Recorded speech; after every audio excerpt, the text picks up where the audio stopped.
Hi, Jeremy Beard at the Tall Trainer. I'm going to show you a couple more foam rolling exercises that I really enjoy. And so, well, maybe not enjoy. They hurt pretty bad when I do them, but they're really helpful. The one I'm going to show you is going to show you the quad next. So what you're going to do is you're going to be facing the ground as this one, kind of like you're in a little army crawl. So you got one leg is on the foam roll, the other leg is kind of off to the side there. And we're trying to relax the thigh that we're on. And we're going to shift forward, kind of do a little army crawl forward, and it's foam rolling into that quadricep muscle. And so there's 4 parts to the quadricep muscle, or actually different muscles even. But so you want to see if you can find the area that's bothering you the most. So sometimes you may have to shift around a little bit to find that most tender spot. And then you find that, oh, okay, got it. And then you're going to work your way again, slowly down, pausing about 20 seconds each spot until you get a relief, a change in the dynamics, a change in the pain there. So it's a lessening, a little more dulling of the pain of the foam roll there. So here we work our way all the way down to the knee there.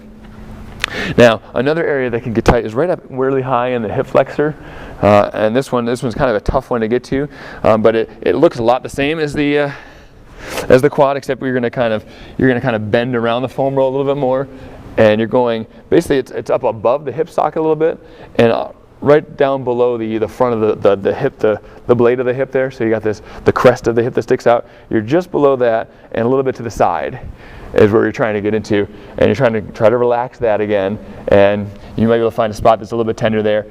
Those of us who spend lots of time sitting, a lot of times we have a tight hip flexor in there. And so letting up a little bit and getting in there can be very helpful. That can help out our lower back and help out our knees quite a bit there too.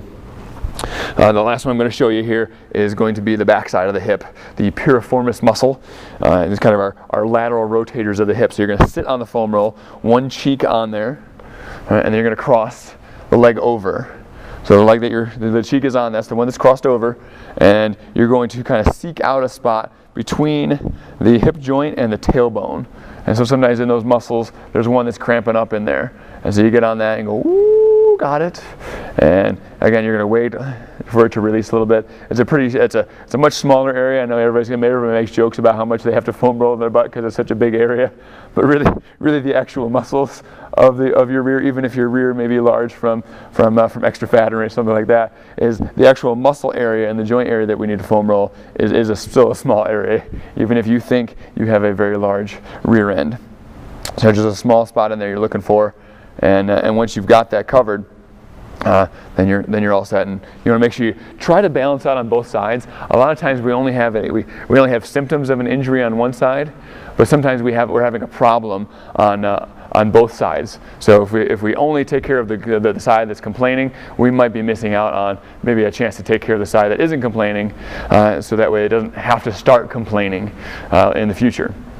So a couple more foam roll exercises that I find really helpful to do with our clients. This is Jeremy Beard saying have fun, be safe.